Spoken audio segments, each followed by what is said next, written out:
Good morning. It is Wednesday, August 14th, 2024. And a few people have been reaching out and asking I do more of these videos because the last few that I've done a couple lives and they've come in handy, let's say, for some people. And so my belief is if it helps one, then do it. You know, one person helped is all that needs to happen in any given moment. And I used to struggle a lot with doing videos like this because it felt so like, who the hell wants to listen to me and self-involved or whatever, but I'm actually not here to talk about myself. I'm here to talk about what I sense in the world and in people and just the things that people are going through and dealing with at this moment. And I wanted to just come on and talk about a couple of things, particularly the word responsibility and our relationship to that word. So I'm a Capricorn Rising. Whatever your rising sign is, that means the sign that was on the horizon at the time you were born. It determines who your ruling planet is. And as a Capricorn rising, it makes Saturn my ruling planet. Saturn is the planet of burdens and restrictions and limitations. Its interest is in mastery, developing oneself. So it's here to teach you a lot of lessons so you keep mastering something in this lifetime. And I have a lot of empathy for my Capricorn risings. Because, at least with Aquarius risings, they also are ruled, they have two planets that rule them. But the modern version is Uranus, which is, about liberation and freedom. So I really, for Capricorn risings, I really feel for them that this is a lifetime of limitations and burdens and delays because it's here to create mastery. So, you'll definitely, you can recognize the Capricorn risings in your life by people who have to just keep going and, obstacles come in and they keep going and they, it's that kind of nature. But why I'm bringing it up is not to feel bad for Capricorn risings. I'm very grateful for everything about my chart at this point. Now that I know the more that I know, the more that I can actually embrace and allow it to empower me versus being a victim of, because what's that going to do? So I was thinking a lot about responsibility because a lot of the themes that I'm sensing in my own life as well as the people around me are how we've been developed within the world, within this world, and with a generation of people who taught us about what responsibility was. And that generally is based on the definition of responsibility that came from the generation before that. And, as far as where do we get this messaging in general about anything, it's usually coming from places that are like the media, as an example, or our governments, or our churches and our, religious bodies, where we are going for direction. Those places are teachers. Any place where we've gone for direction in our life, we're given particular messages, and sometimes those messages resonate, sometimes they don't. But a lot of the times, even if they don't, we take them on because we think it's what we're supposed to do, responsibility. But I want to talk about how we are living right now on shifting sands. The sands, sand as it is not stable. It's a place where actually, it's to help someone learn balance. They'll be challenged on sand because the literal ground is moving below them. But if you can master learning how to rehab or walk on sand, it's going to be a hell of a lot easier when you're walking on solid ground that's not moving. So the real mastery comes when we put ourselves into places where the conditions are not necessarily stable. We're applying what we've learned in less stable circumstances. And I think that's a major aspect of what we're all being asked to work with right now, within ourselves and within this world that we share, and redefine what our responsibilities are. So, if we just look at the word responsibility, So I think of response as, our ability to respond, to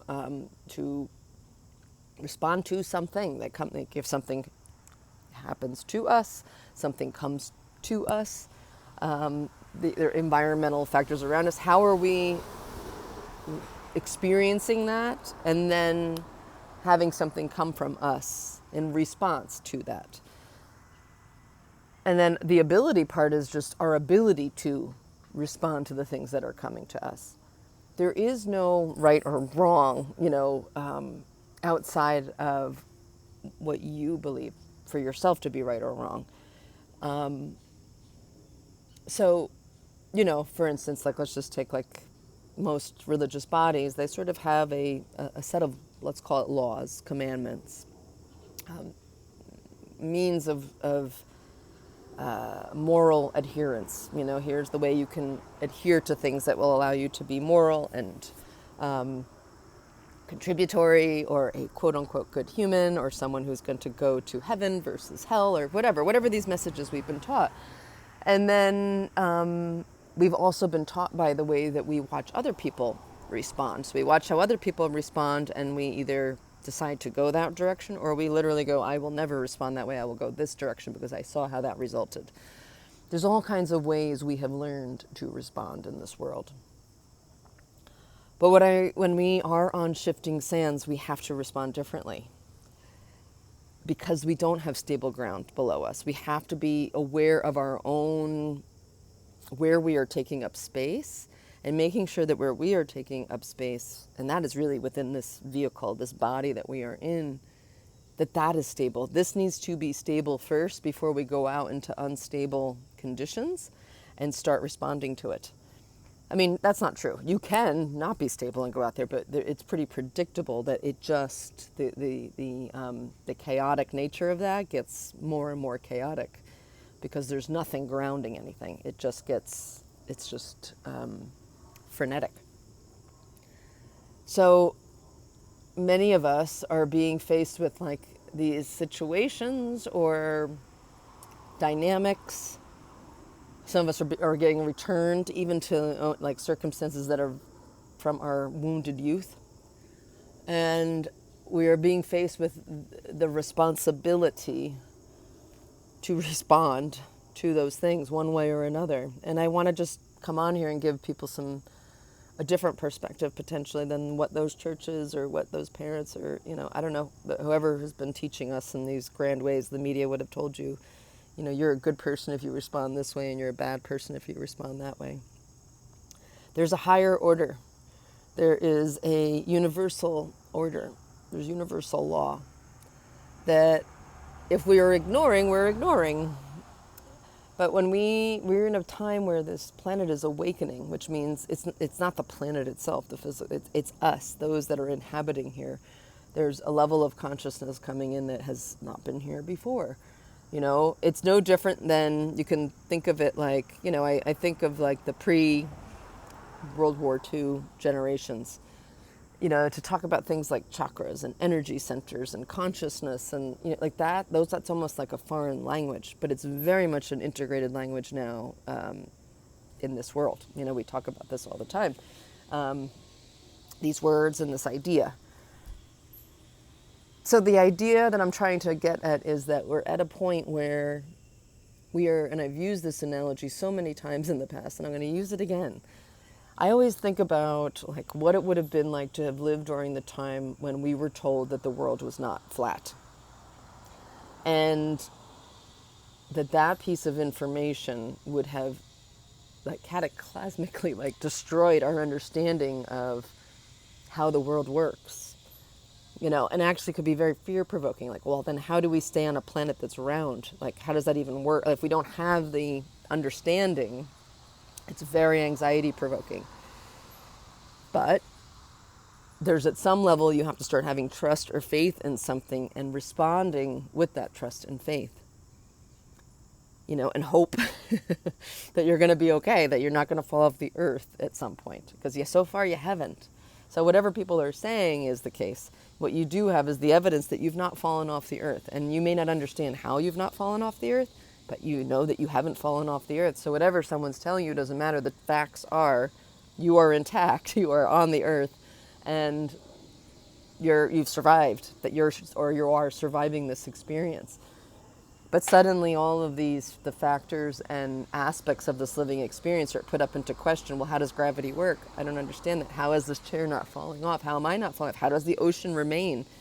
We don't understand. So it brings up curiosity.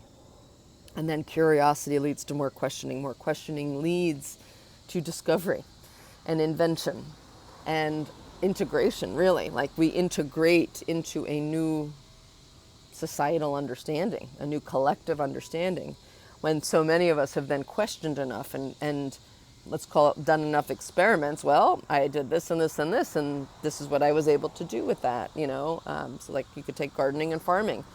There was one way of doing gardening and farming ages ago, and then some influence came in and said, well, now you should do it this way, and they give you the reasons, and it sounds logical.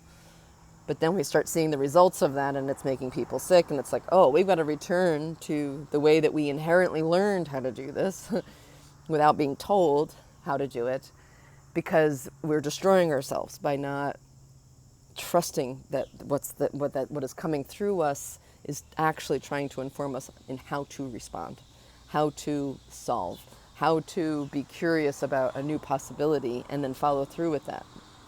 So I want to go back to responsibility, because most of us have an experience of responsibility, like, oh, like I don't want to take that on. I don't want these heavy burdens. I don't want to have to deal with that. And then literally most of us will shut down when it comes down to the word of responsibility, because we've heard it since we were a child that generally when that word was brought up, we did something wrong. And we were being told how we now need to take responsibility for our life. Well, I want to actually use a completely different way of seeing that it is a gift to be able to respond in this life. It is a privilege to get to respond in your own unique way, because it is contributory to a new understanding of life, to a new understanding of what this earth is, what this collective experience we're having is. Our responsibility is to hear our inspired cues and ideas and what I would call downloads and impulses, and respond to them. Not respond to something that is telling us what to do, because as we see with the farming, it didn't go so great. It's not going so great. We have a lot in a lot of ways to shift and reverse that situation, but it's coming out of consciousness. Okay, well, we tried. We handed over that power to somebody else, something else. We trusted them, and it's not going so well. So it's imperative that we start trusting ourselves, that we start stepping into a new level of power with ourselves and responding from that place. And a lot of the time when we do that, it's not going to look so good or so acceptable to old versions of ourselves, to old versions, of this world, and into our family, dynamics, our partnership dynamics, our friendship dynamics. We would have called, the ability to stand for yourself and fight as powerful.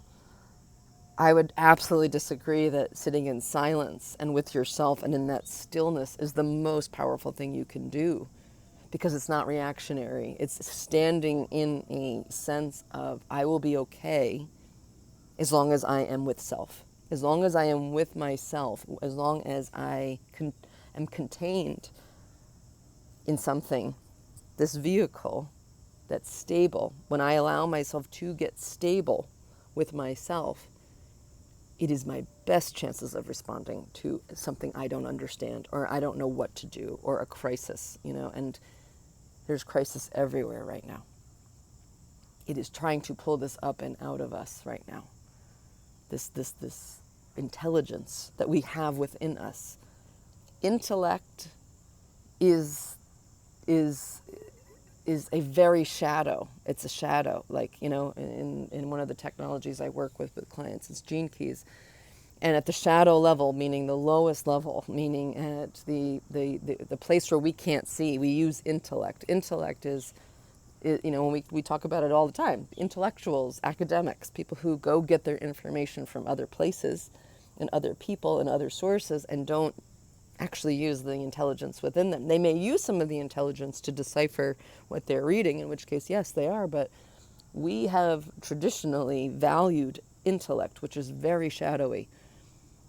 It is not evolved.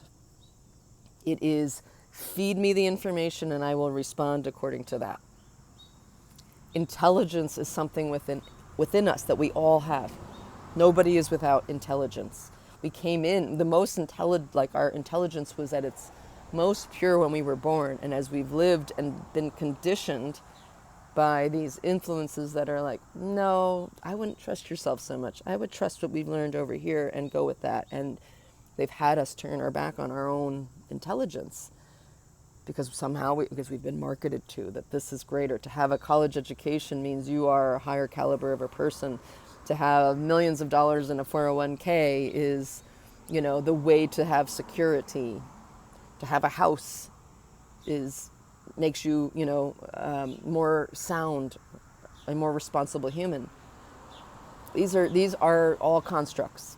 They are all constructs. Everything that we are surrounded by and we've been developed within are constructs. And it is within our power to continue to hold those up or stop in engaging with them. And that's my point about responsibility right now can sometimes look like I'm not going to engage in that anymore. I am not going to allow the peace that I have when I sit in my stillness to be rattled by something that is lower vibrationally than what's inside of me.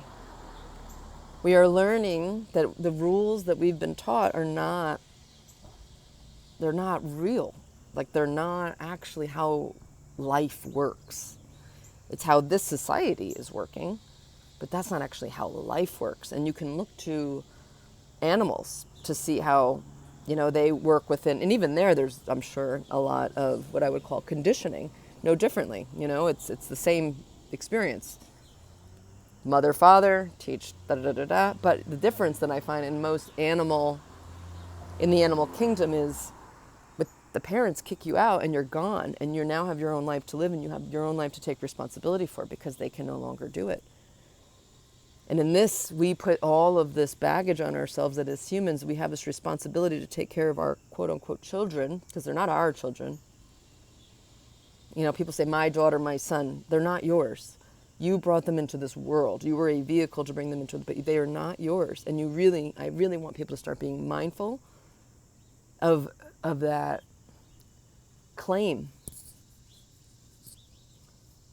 because you take responsibility away from yourself and you take responsibility away from that being when you take that ownership.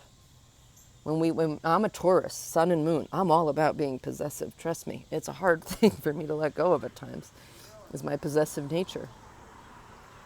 But that attachment is keeping me from taking responsibility for my life and what I'm here to do. If part of my life was to bring children in and raise them, yes, that's part of your responsibility. They are your responsibility for a period of time. But then you must let them go. And you must let them go way earlier than you think you do. And if you need a better model to look at children. And then people would argue, animals. But then, people would say, well, look at how easily those animals may be sacrificed to something else. Well, it's a sacrifice to have to stay in your shadows and listen to your programming and then have to spend most of their life deconditioning from your programming as a parent, as we all have had to do from our own generation, the generation above us and their parents. So we're here to learn how to be free, sovereign beings, and remember what actual responsibility looks like. And responsibility from a spiritual perspective is to honor that which comes through you, to take when you're inspired, when you have epiphanies, when you have these great ideas, that is not coming from nowhere. That is potentially a combination of your intelligence and the collective experience, the cosmos working with you to say, can we bring this to fruition? It's an opportunity if you'd like. And you have free will to do none of it. You don't have to. Honestly, that's why what I'm getting at about what responsibility actually is I don't see responsibility as because I have birthed these children who have these kinds of issues, that it's my responsibility to come fix it for them. No, it's my responsibility to give them as many options. So funny, every morning that dog is in the car out the window and drives by barking. I'm like, this must be a way to get him to get his energy out. Anyway, it just makes me laugh that it happens every day. By the way, that can be a beautiful thing, is to be able to notice something so mundane like a dog that passes by barking. But I notice it when I'm centered in myself. I can't notice something like that. And I find that to be funny, and that actually is good for my spirit. Sounds ridiculous, but this is what happens when we can slow down enough and get centered. We are being given all kinds of information that is very supportive in us taking responsibility for our life. But you have to claim it. You have to decide, I want to be responsible for this life. And when I say responsible for this life, you have to redefine what responsibility looks like. And what I have defined that for me in this moment, because it's likely to evolve over my lifetime, it is my responsibility to act on my inspired impulses. It is my responsibility to act on a vision that I've been seeing since a child. It is my responsibility to step into things that I am very uncomfortable doing, because my soul is not really interested in like going through another lifetime and not making monumental evolutionary change within my soul experience. It wants to move to a different level of experience, and when I say level, I'm not going to even use this like higher lower thing, because then I think then we start defining that and getting confused there. We don't, we have to. I go back to the word faith. The most faithful people do not go to church. Church is wonderful for community, and that can foster faith. That is absolutely wonderful. But the most faithful people sit in silence by themselves, trusting that everything around them is as it should be, and that they are safe in whatever way they've deemed that to be, that they are solid, and that their peace is the priority.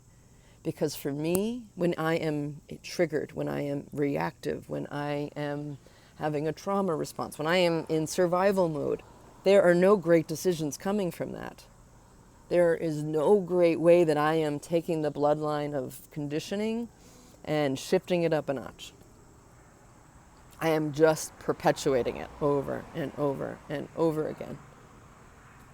So at some point, it is our responsibility to interrupt, disengage, and start something anew with ourselves if you haven't already. And I can only speak of my own experience and share it with you, and in the sense that I got a calling to probably a little over about 2 years ago now in particular, that I did not understand. I did not understand that I was basically going to need to let go of something that I loved. Actually, multiple things that I loved. Let go of my apartment, let go of my private practice, let go of my income, the means of income that I was receiving, and start allowing myself to start operating from a place of, if I take it all away, will I be okay? Will I be supported? Will I be able to stay solid in my faith of myself and my responsibility here? And when I say responsibility, I chose this responsibility at a soul level. My human side doesn't always love it, because it's hard, and it's going to have me do things that a lot of people around me aren't necessarily doing. So it's very isolating. There's lots of judgment. I've experienced an incredible amount of judgment in the last 4 or 5 years for the decisions I've made.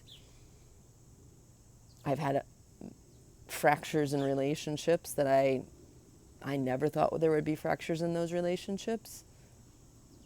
And then in these last weeks, what I've been experiencing is, well, those fractures have to happen, because if that relationship is going to go with me to the next level, then we together have to fracture what was to now create what we would like it to be.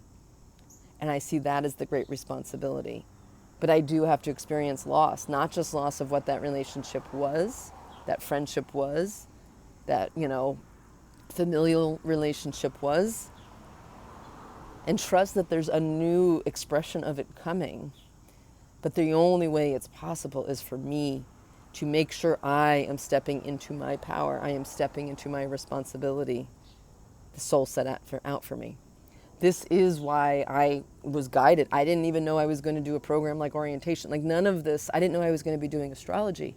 When I tell you that quite literally my mentor died in August of 2021, and I later that year was able to do things that she used to do that I never understood how she could do, I just was starting to be able to do it. And it was a way that I started realizing it was a language I could start using with people that might help bring them to better, closer to themselves, as it did for me.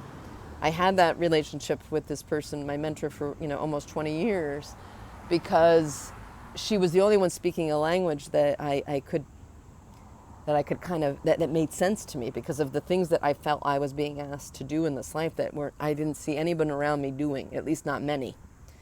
And so because of that, I needed encouragement. I needed someone who was already living in that way or understanding life from this perspective to share it with me, because it was confronting.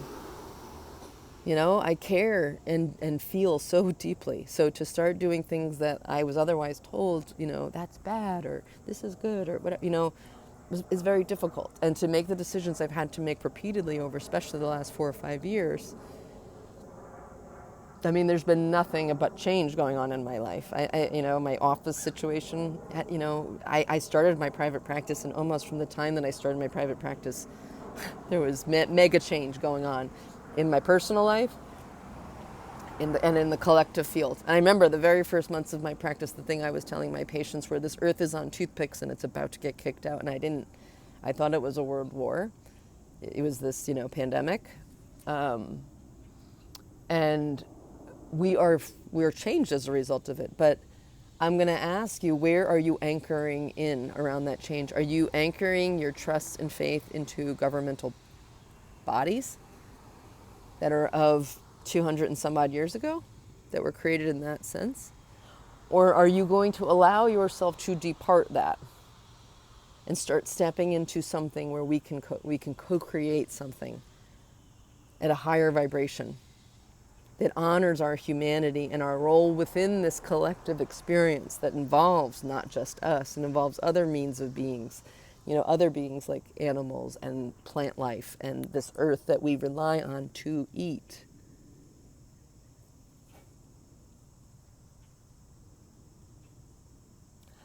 The question you need to ask yourself is, why do I prioritize what I prioritize? And I can guarantee a lot of what you prioritize is out of fear. Fear of being isolated, fear of being left behind, fear of being pointed at, fear of dying, fear of getting sick, fear of being left alone, fear. A lot of the decisions we have made come from fear. When we use the expression fear or love, it starts with love of self. What is the most loving thing I can do for myself in this moment? Because it is my only chance of allowing that love to come from me to others. When you love yourself so much that you will not allow yourself to go back, you are loving others in a way you cannot even understand yet. I didn't know that I would be back here. I'm just following the guidance that I'm getting from another level, from another place, from within myself. I use astrology because it's a means of the very earthy part of me, like looking at something that looks tangible and saying, okay, this helps me understand why this feels this way and why I must go through this and how it's going to strengthen me and remind my Saturn is here to just remember that this is not meant to be a lifetime for me where I'm sitting in fields picking flowers and not experiencing extreme hardships, whether through myself or others. I understand the suffering of humans so fundamentally now that I've accepted it so fully that I don't allow it to stop me anymore. I don't allow it to take me down anymore. I trust everybody's suffering. And there's nothing I can do about that other than to relieve my own suffering to show others how to do the same. So this is my message for you. And it's going to mean for many of us that it's deeply uncomfortable. We're putting some training wheels on. I feel like I'm now riding on two wheels in this experience. I have trusted this way for well over 12, 14 years, this way that I live, because it's the only thing that satisfies my soul. It absolutely pisses off the human side of me that's like, can it just be easy? Could I just have this family and the white picket fence? No. That's an illusion. It's a story someone told you that actually doesn't bring any fulfillment. Why? Because now I've had thousands of patients to remind me that those images that we're putting up on these screens in our social media, they're illusions. They're not explaining someone's life. They're explaining a moment they are putting together for you to have you feel and experience. And that is exactly what our TVs do and been doing. They've been programming us to think this is ideal. It's ideal to have a lawn that is perfectly cut and manicured. It's ideal to put pesticides and chemicals all over this planet. The only time you're going to recognize that that does not make sense is to sit with yourself and go, right, now where do those chemicals go? Right here in our hometown, they're now looking at the environmental, impact of the sports turf, which is going to, somehow humans keep thinking they're going to be supreme to nature. It is so ridiculous. And it is also so ridiculous that those of us that stand in the power of nature and honor nature and want to share that and remind us all this is where we come from, and without that we do not have an environment to live in. We do not have food to live off of. So it's stupid. That's intellect for you. But we need to get back to our natural intelligence. And you need to trust that there are all kinds of beings around you some of them are here to show you the darker side of life. And that doesn't mean you have to engage with them. You can allow them to be how they are and stand in your power and say, I'll love you from afar. Because there's no way I can love you up close when you're in these states. There's no way I will ever be able to help you unless you want to help yourself. Unless you take responsibility for your life, that's the only conversation you can have at this point with anyone. And you can love anybody from afar. And trust me, that love is real, and that love does a lot. It does more than you interfering in other people's lives. And let me tell you, if you're sitting around talking about other people and how they're living their life, you're in a disease of lack of responsibility for your own. I mean that. This reality TV is trying to, we sit here and we're just sitting, judging. I know it's for entertainment, and that's fine. You can allow that to be your entertainment if that's entertaining for you, but it's also programming you to sit and observe how other people are living and judge them for it. And when you do that, you judge yourself over and over and over again. So there is no habit, there is no thing we do in this life that isn't contributing to your experience. Anything you do. And that also means that when we do things like, let's call it, have a really night out where we just maybe drank a little too much or partied a little too hard, it doesn't make you a bad person. It's an opportunity to go, okay, that was an experience. How much did it contribute and how much did it harm? And how much do I want to do that in the future for myself? Because it's about me and it's not about other people. What is it like, But most people will shame you into going, you shouldn't do that because of how it's going to harm other people. I wouldn't go there. That's never going to get you to a place that's going to make a better decision for yourself. It's going to just put you in shame and guilt and, spirals and shut down. And then there's no natural intelligence coming through you. Wow, I didn't realize I'm already at 34 minutes, and I have a feeling these messages are going to get longer because some of these ideas are harder to just explain in 20 minutes or 10 minutes. And that's okay. Actually, we got to spend more time, I guess, sitting with these ideas and in this space of shifting sands and how do we want to be with ourselves when they are shifting. And how are you modeling for children Are you showing them, the world is a big, dangerous place? Or are you showing them the world is a reflection of who we are, and it's up to us to change the way that looks and how we experience it? And sometimes that means turning the TV off, turning the social media off, turning the TikTok off. If there's one way you want to help your kids right now, stop having them get programmed by these sources of other people. Sorry, my battery's going down there. Then people will argue, well, I'm learning a lot on TikTok. The kids learn a lot. Their kids are not generally going on TikTok to learn. That doesn't mean there isn't great, valuable information on there, but asking kids who are now in a very addicted world to be able to, regulate themselves with something that was designed to have them be addicted to it, there is nothing that's good going to come from that other than their nervous system constantly being revved and them not being able to regulate it. That's where you can be responsible as a parent, is to actually think about not what society's doing and how it will impact my child to have them go against the grain.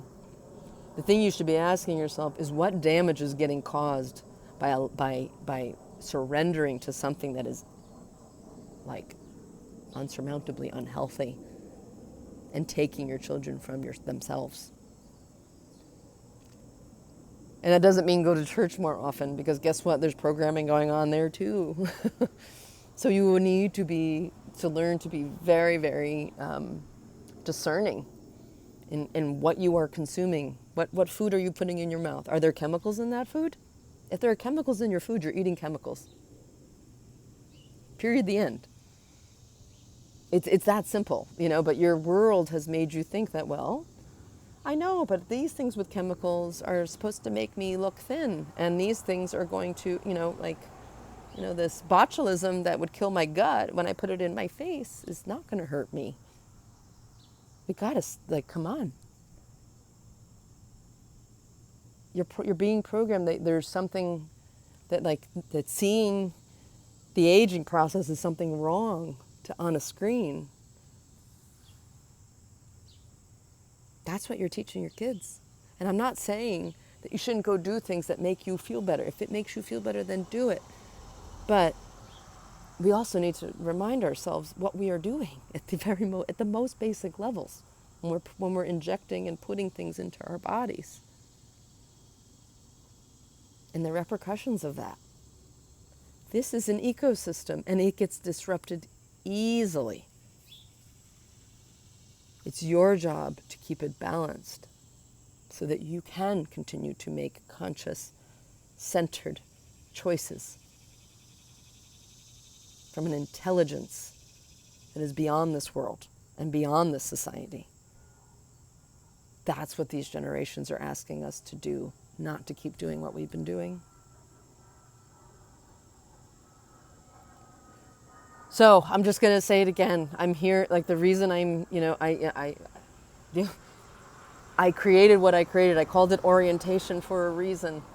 It's a deep dive into yourself. And every person that has gone through this with me, and trust me, did I know if it was going to work or people would walk away in an empowered state or want more? No, I don't even think it's for everybody. But I do believe I'm here to work with leaders who are impacting other people so that they can then send that message on.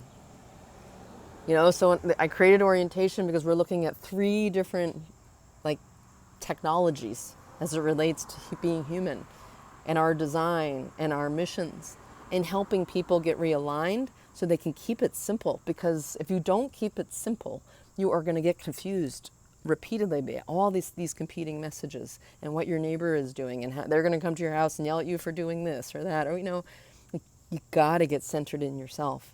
So please, I'm probably going to I might even just offer a discount on it and just say, if anybody between now and September that sign, I don't know, I'm going to figure that out. I'm not going to put it on this video, but I'm just saying, don't wait. You need to, if you haven't figured out other ways, find me or someone like me that has spent their life studying this stuff to help you get to you. I have no interest. It's why the reason I gave up my practice is I didn't like the feeling of people needing me like that.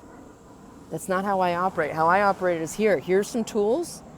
I will help you with integrating the tools, but you're on your own once you've got them. I'm not here to fix you. I can't fix you. I got enough going on over here. Like enough going on over here at all times, like everybody else. But I am trying to, like, through my own healing process, I'm really like just gonna try to offer whatever I can to help others figure out how to heal themselves.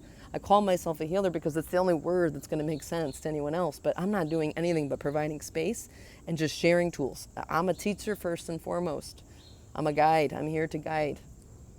I have a level of perspective that that came to me and has been with me. That's part of my intelligence system that I've tapped into from a young age, and I'm grateful I did, because it has helped a lot of people. And it's the only reason I keep going. I wouldn't keep doing something if I noticed it wasn't helping people. So keep watching this space. I will do my best to be as transparent about my own experience as I can. But there's only so much that's going to come from a free video on social media from me or anyone else. You've got to figure out how to integrate. I just finished with a client, a powerful client. She went through my orientation program and then pretty much demanded, I need more, and I need to go into this Chiron wounding stuff. I had 3 people who, like, as soon as they finished orientation, were like, there's more here.